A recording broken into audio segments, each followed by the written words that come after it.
face au déclin dont est victime Plus belle la vie, avec des audiences au plus bas depuis les premiers mois du feuilleton, fin 2004, le retour d'une figure historique peut apporter un vent de fraîcheur ou sonner creux devant la dure comparaison à laquelle les Mistraliens sont confrontés et les succès de Demain nous appartient et Ainsi grand soleil.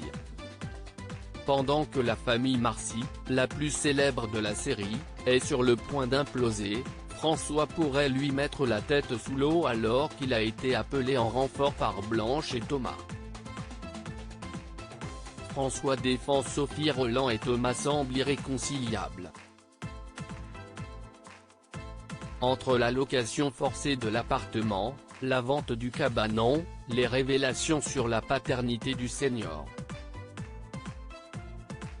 Rien n'est épargné au mari de Gabrielle qui voit comme un soulagement une Plus belle la vie. Spoiler, François Marcy de retour, catastrophe pour Mila et Mousse, un retour qui intervient pendant une nouvelle passe d'armes réunissant pas moins de 5 membres de la famille Marcy.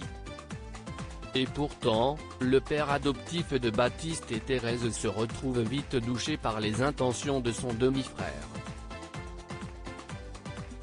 Un choc à venir pour Rolland. François décide d'aller à la rencontre de Sophie pour avoir son point de vue quant à une situation qui devient impossible.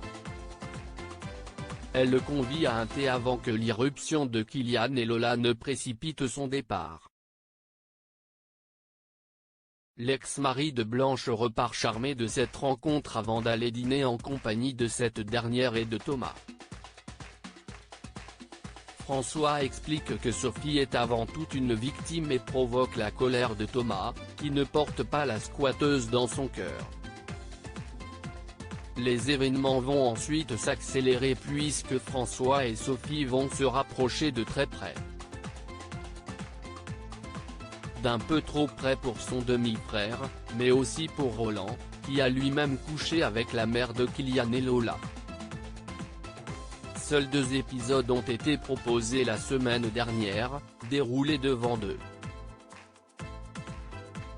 61 millions de téléspectateurs et 10,7% du public âgé d'au moins 4 ans.